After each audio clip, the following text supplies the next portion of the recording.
Mais chérie Coco, on dit quoi? C'est comment?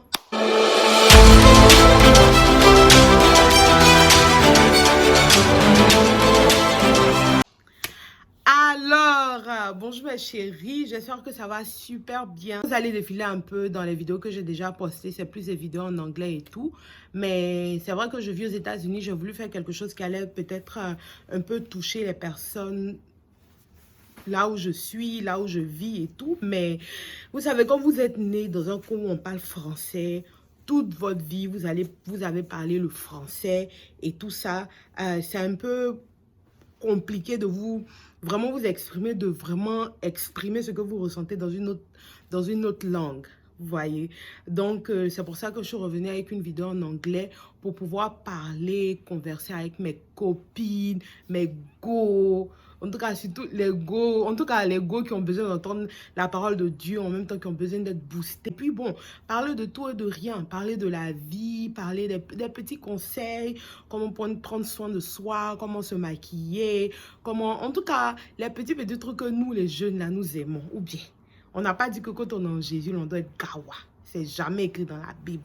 C'est tout. On dit, il faut respecter, on dit, il faut avoir une relation avec Dieu. C'est tout ce qu'ils ont demandé. Dieu va te guider, Dieu va te dire ce que tu dois faire, ce que tu ne dois pas faire, etc. En tout cas, c'est ça. Donc aujourd'hui, moi, je viens aujourd'hui avec une story time / conseil. Voilà, et vous expliquer un peu, un petit tournant de ma vie et tout, avant que, voilà, je ne rencontre mon chéri, et comment est-ce que j'ai failli me faire avoir et partir avec celui qui n'était pas appelé être mon mari et tout ça. Donc, c'est pas parce que la personne était mauvaise, mais bon, il n'était juste pas appelé être mon mari, tout simplement. Donc, voilà, ça commence quand je suis arrivée ici aux États-Unis, on va dire, ça fait 5 ans, en septembre, que je suis arrivée aux États-Unis. Et vous savez, au début, on met les photos pour dire que, on est arrivé sur les bangs, on est arrivé au stage, tu vois, non, j'allais envie de dire, ma chérie, tu es fraîche. Tu vois ce que je veux dire? Donc, j'ai commencé à mettre les photos et tout, et le gars m'a retrouvé sur Facebook. C'est-à-dire que le gars, moi, je le connaissais depuis Abidjan. Le gars, je l'ai connu au travers d'une amie qui était sa sœur. Et on a essayé de se côtoyer et tout. Le gars, il était un peu du genre, la fille doit se battre pour lui et tout ça. Mais avant, j'étais naïve et je n'avais pas confiance en moi. Donc, moi, j'étais là derrière le gars, je l'appelais et tout. Il était même parti au Burkina. Et là-bas, franchement, il a dépensé l'an sur lui. Dépensé l'an sur lui, de l'argent sur lui, du genre... pour ceux qui ne connaissent pas le jargon, ils voient l'an, c'est l'argent, quoi. Vous voyez, non. Les dos, les E. Donc, j'ai déposé l'argent sur lui, c'est-à-dire que je l'appelais. Si mon papa savait que je volais ses unités pour appeler garçon qui était au Burkina, il allait me désirer. Voilà. Mais bon, je passais tout mon temps à le faire sous prétexte que, bon, parce que je voulais aussi être appréciée par lui, je voulais être aimée par lui et tout, mais il ne voyait pas ça de cette manière. On s'est retrouvés à Abidjan et puis bon, on a couché ensemble. Mais on a couché ensemble, c'était une seule fois. Après, j'ai vu que vraiment, il n'était pas tellement intéressé en tant que tel. Et puis, j'avais commencé à grandir, j'avais commencé à vivre comme si, genre, bon, je m'en foutais des mecs et tout ça. Donc, lui, je l'ai mis de côté. Et voilà que je le retrouve aux États-Unis. On a recommencé à causer. Il m'a dit que lui, il habite ici maintenant aux États-Unis, il est à New Jersey et tout. Bon, on a continué de causer. Tout le gars comme ça me parlait de Dieu, comme ça me parlait de sa relation avec Dieu et tout ça. J'ai vu que c'était intéressant, il me plaisait. Franchement, physiquement, le gars, il n'est pas exceptionnel. C'est pas un gars, quand tu vas le voir, tu vas tomber à la renverse. Mais il avait un petit charme, ce petit. Vous voyez de quoi je parle, genre? Ce petit, il avait ça. Et moi, franchement, j'étais attirée par ça. Et aussi, dans cette période-là, je cherchais quelqu'un qui allait beaucoup m'apprendre la parole de Dieu, m'enseigner et tout ça. Et j'ai commencé à être attirée par ça. Donc, je me suis tournée vers Dieu. Je dis, papa, voici le gars qui me dit, il a commencé à me draguer et à me dire, Sandy, je veux me marier avec toi, je veux qu'on se marie et tout ça. Donc, je me suis tournée, je dis, papa, bon, voilà le mec qui dit que lui, il veut qu'on se marie, il veut qu'on s'ensemble, il veut toutes ces choses-là. Qu'est-ce que tu dis de ça? Et là, j'ai reçu la révélation comme quoi le gars, il a un ministère totalement différent du mien. Donc, on ne pourra pas être ensemble. Soit je laissais ce que je devais faire, ou soit lui, il laissait ce qu'il allait faire, mais lui n'allait jamais laisser la chose que Dieu l'a appelé à faire pour moi. Donc, j'ai saisi l'information. Je dis, ok, je lui ai dit, voilà, j'ai parlé à mon père et mon père dit non. Il a dit non, que c'est pas possible, etc. Mon père, quand je dis mon père, je parle de Jésus, je parle de mon Dieu. qu'il dit ne veut pas et tout, etc. Que voilà les choses auxquelles je suis appelée à faire. J'ai tellement bien détaillé son ministère qu'il a compris qu'effectivement, c'était Dieu qui m'avait appelé, qui m'avait donné ses révélations et tout.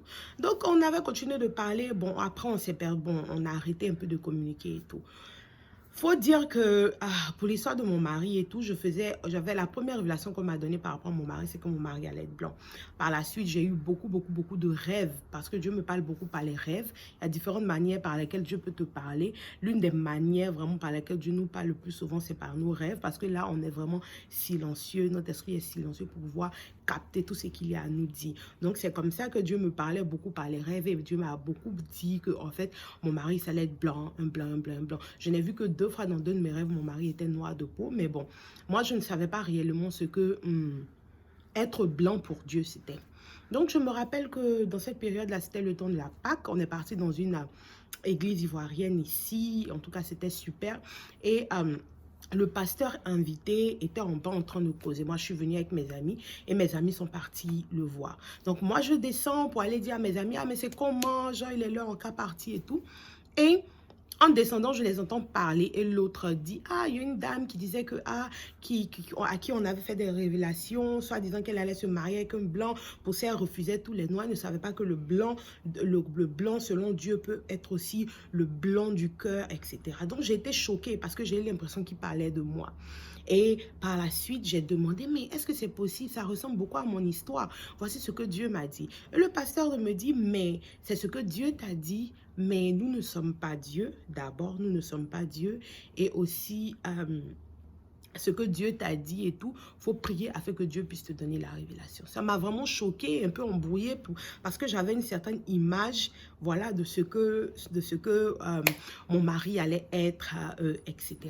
Donc, je me suis retournée vers une amie avec laquelle je causais beaucoup, qui m'a beaucoup aidée dans ma marche avec Dieu au début, et j'ai communiqué avec elle. Je lui ai dit, voilà, ce qui a été dit de l'autre côté, qu'est-ce que ça veut dire et tout. Elle m'a dit, bon, que tu sais, avec Dieu, un blanc de peau peut dire une personne qui vit à l'extérieur, ou un blanc peut dire un blanc du cœur, ou même un blanc de peau. Mais il faut que Dieu te donne la révélation, il ne faut pas trop te focaliser aussi sur le blanc de la peau, etc. Je me suis dit, ben, en tout cas, ça a du sens. Ce qu'elle est en train de me dire vraiment avait du sens.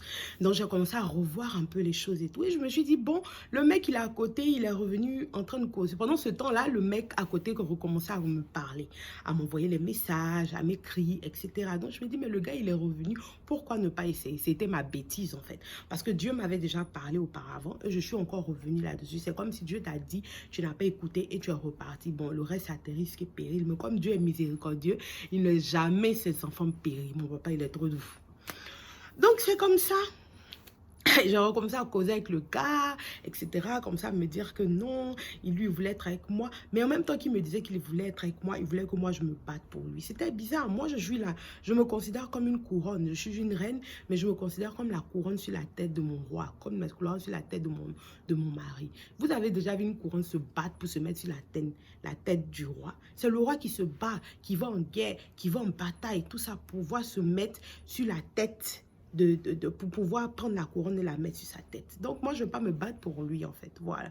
Mais c'est juste que, voilà, je ne sais pas si c'était le fait que j'étais vraiment, j'ai été célibataire pendant un certain moment et tout ça c'était pendant peut-être 3 ans, je pense, et tout ça, peut-être je me disais que peut-être c'est ça l'excitation de se dire que ouh, je ne vais plus être célibataire, je vais pouvoir avoir mon bébé, je vais pouvoir l'appeler, faire les chichis au téléphone, mon chien, tout ça. Donc pour moi, peut-être que c'était ça qui m'avait mis dans cette tour, qui m'avait un peu empêché de réfléchir et tout ça. Et par la suite, on a recommencé à causer et tout, mais c'était comme si je devais vraiment me battre pour lui. Il exigeait certaines choses et tout, c'est moi qui dois l'appeler, lui parler d'une certaine manière, etc. Donc c'était un peu too much. Et le gars avait décidé de venir ici dans mon état pour venir me voir, pour voir ma mère et tout, pour causer avec elle, etc. Il avait même prévu de déménager ici à Washington. Le gars est arrivé. Quand le gars est arrivé, il m'a dit, le même jour, je vais arriver chez toi, je vais venir voir ta mère et tout. Donc, moi, je m'y attendais. Je travaillais dans un coin un peu éloigné. Après le travail, je l'appelle. Bon, vu que tu ne m'as pas dit à quelle heure tu vas arriver à la maison, ce qu'on va faire, c'est que tu me donnes l'adresse, je prends la voiture et puis j'arrive chez toi. Et le gars de me dire, il n'y a pas de souci, donc raccroche, t'envoie l'adresse là maintenant. J'ai raccroché. 1 heure, 2 heures, 3 heures, point d'adresse. Je prends mon bus, j'arrive au Transit Center, là où je garde, à la gare, là où je garde ma voiture. Je suis assise dans la voiture. 1, 2 heures, j'appelle, point de réponse, point du tout, rien. Donc je dis, ok, moi je prends ma voiture, je rentre. Donc quand je suis arrivée vers l'appartement de mes parents, ce moment-là, j'habitais avec mes parents. J'ai garé la voiture, j'ai commencé à prier. Mais j'ai commencé à prier, pleurer, quoi. C'est-à-dire prier avec puissance pour dire à Dieu, Seigneur, si ce n'est pas ta volonté, éloigne ça de moi. Parce que moi, je ne veux pas quelqu'un qui va venir se foutre de moi, qui va venir m'éloigner de ce que toi et moi, on a construit depuis combien d'années. On a construit une relation, toi et moi. Toi et moi, papa, on a construit une relation. Et je ne veux pas aujourd'hui être dans une relation qui sera contre ta volonté. J'ai commencé à pleurer, pleurer. Mais je dis pleurer à chaudes larmes, quoi. Prier, pleurer. Et quand j'ai fini, je me suis levée, j'ai dit Amen, je suis sortie. J'ai vu ma famille causer, etc. Et le gars me rappelle. Allô, Sandy, mon chéri et tout. Avant ça, il m'a envoyé l'adresse finalement. Après, genre 20 heures de temps, quoi. Et le gars me rappelle. Allô, Sandy, tu as reçu l'adresse. Donc, je t'ai fâché. Il dit, mais toi, ça veut dire quoi? Toi, tu me dis que tu vas m'envoyer l'adresse. Tu me fais attendre, je t'attends et tout. Ça veut dire quoi? Non, mais je t'ai envoyé l'adresse. Maintenant, il faut venir et tout. J'étais fâchée. Donc, il a commencé à me demander pardon, je suis désolée, machin, les choses comme ça. J'ai dit, non, mais merde, moi, je suis fatiguée et tout. Mais bon, après, je dis, ok, il n'y a pas de souci, j'accepte. Et le gars me dit, ah, donc on peut te blaguer facilement, hein. On t'a donné pardon tout de suite, là, automatiquement, tu as accepté. C'est-à-dire que le gars prenait un peu mes atouts comme une faiblesse. Donc, je lui ai dit, mais tu sais, une personne qui pardonne facilement, c'est une personne qui est puissante, c'est une personne qui est forte. Donc, tu ne vas pas prendre ces atouts-là comme une faiblesse. En fait, tu ne vas pas le faire et tout ça. Donc, après avoir parlé, je lui ai dit, mais est-ce que tu peux me ramener l'adresse et tout? C'est la chose à ne pas faire. Le gars était fâché. Mais pourquoi? Donc, ça veut dire que j'ai supprimé. J'ai dit, mais qui doit se fâcher là en ce moment? C'est toi qui m'as fait galérer, m'a fait attendre, tu n'es pas venu. Et là, maintenant, tu te comportes comme si c'est toi qui avais toutes les raisons du monde. Pas du tout, on ne se comporte pas comme ça. Et le gars a commencé à faire des crises. Donc, il a raccroché. Je rappelle, il coupe, je rappelle, il décroche et c'est comme ça. Il a comme ça à me dire les F-bombs, les shit, les what the you know what I'm saying? Toutes les mauvaises paroles, comme ça me fait sortir ça. Je dis ok, et il a coupé. Et moi, je veux rappeler, et je rappelle, le gars me met sur liste de rejet. Vous pouvez imaginer ça. Il a moins une beauté comme ça. Moins une beauté. Quand tu ne connais pas ta place, c'est mauvais. Quand tu ne connais pas ta place, même les gens même qui n'ont pas de place, là, les gens vont te dire que toi, tu t'assois pas terre. C'est mauvais. Donc le gars, il a commencé, genre, je me suis calmée. Je me suis dit, c'est-à-dire que même si tu m'appelles, je ne vais pas décrocher et je ne vais pas t'appeler tant que tu es dans cet état. Donc 2 jours après, le gars a commencé à m'appeler. C'est les messages, les appels. Je n'ai pas décroché jusqu'à combien de temps? 1 semaine après, il m'envoie un message. Ah, j'espère que est-ce que je peux t'appeler maintenant? J'espère que tu es calme maintenant pour me parler. J'ai trouvé que c'était de l'ironie qu'il faisait, mais bon. Et je lui ai dit, mais il n'y a pas de souci. Et il m'a appelé, je lui ai dit, mais qu'est-ce qui se passe? Il m'a dit, non, mais je vois ça, c'est toi qui ne voulais pas me parler et tout. Et il me fait sortir la carte comme quoi je l'avais appelé, ça ne passe pas parce qu'il y a un problème de réseau. J'ai dit, mais attends, c'est la charité qui se fout de l'église ou c'est l'église qui se fout de la charité? C'est la médecine qui se fout de l'hôpital ou bien c'est la santé qui se fout des médecins? Je ne comprends pas. Il dit, mais attends, tu te fous de qui? Donc, j'ai dit, ok, mais j'avais compris sa gamme, en fait. J'avais compris sa manière de penser et tout. Donc, je dis, ok, il n'y a pas de souci. J'ai donc arrêté de lui parler. Et c'est comme ça, je me suis éloignée carrément de lui parce que j'avais compris que Dieu m'avait vraiment parlé. Tout simplement. Je n'avais vraiment pas écouté, mais la prière que j'ai faite m'avait vraiment épargné. Qu'est-ce qui me fait dire que si j'étais allée ce jour-là dans son hôtel où il était et tout, il n'allait pas essayer de coucher avec moi. Moi qui essayais de vivre la chasteté jusqu'à ce que je me marie, etc. Donc, il y avait tellement de choses pour desquelles Dieu m'avait épargné et tout ça par rapport à ça. Donc, j'ai vraiment compris. J'ai compris que j'avais vraiment bien fait de prier avec foi cette prière-là que j'ai faite. Parce que moi, ma volonté, c'est vraiment de faire la volonté de Dieu et tout. Et voilà. Donc, par la suite, 1 mois après, de fil en aiguille, j'ai rencontré mon mari et tout ça. C'est vraiment une autre histoire que je vais vraiment m'asseoir. Si mon chéri est là, on va prendre du temps pour s'asseoir et puis expliquer ensemble et tout ça, vraiment, comment est-ce que ça s'est fait qu'on est ensemble, comment est-ce que ça s'est fait qu'on s'est mariés, etc. En tout cas, ça aussi, c'est un témoignage poignant pour la gloire de Dieu.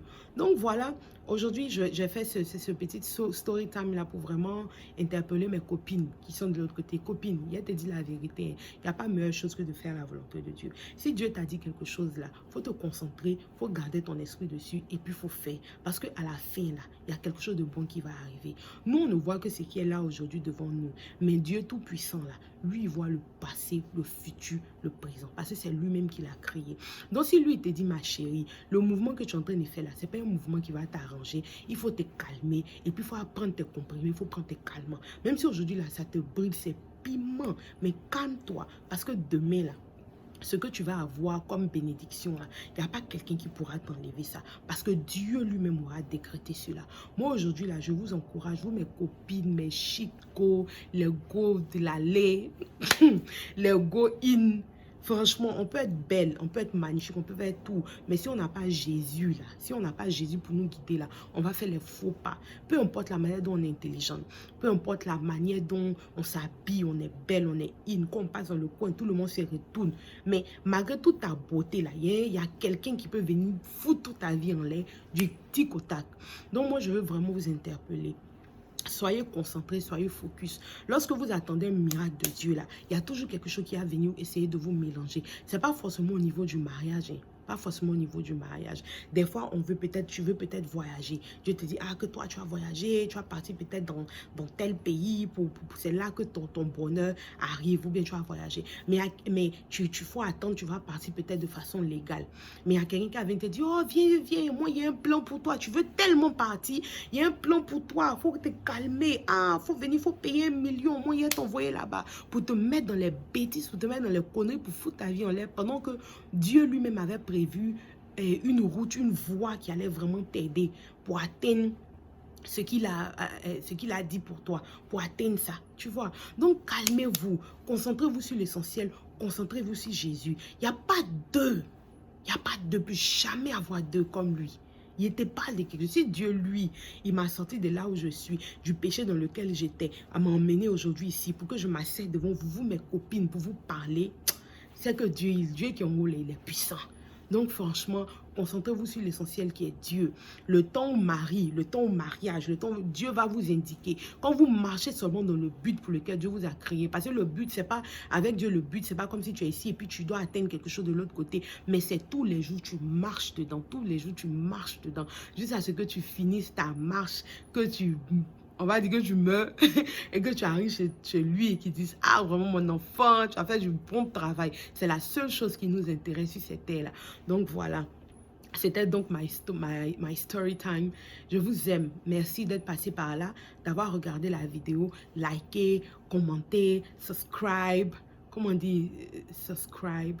Follow me, I don't know. Mais c'est comme si je vais mettre mon Instagram aussi pour que vous puissiez me follow. Là-bas, je vais mettre des petits tutoriels de make-up, les petits tutoriels de mes cheveux. Et puis aussi, j'ai une marque de vêtements, je suis styliste. Et ça, c'est moi qui l'ai fait. Bon, on va pas bien voir parce que je ne vais pas me lever, je suis désolée. Mais je suis styliste et tout ça. Et je vais, comment je dis, launch ma première ligne de vêtements dans quelques mois. Donc, je vais vous donner aussi mon business Instagram business. Comme ça, vous pouvez me follow et tout ça. Et puis, attendre le lancement de la marque. Donc, je vous dis un grand merci. Je fais de gros bisous. Je vous aime, je vous adore. Vraiment, je suis très contente d'avoir commencé cette page, cette chaîne YouTube là, parce que ça me permet de m'exprimer et de dire vraiment tout ce qui avait dans mon cœur depuis combien d'années et tout ça, tout ce que j'ai dans mon cœur pour pouvoir aider mes copines et tout ça. Je vous aime. Merci mes copines. Bisous, bisous.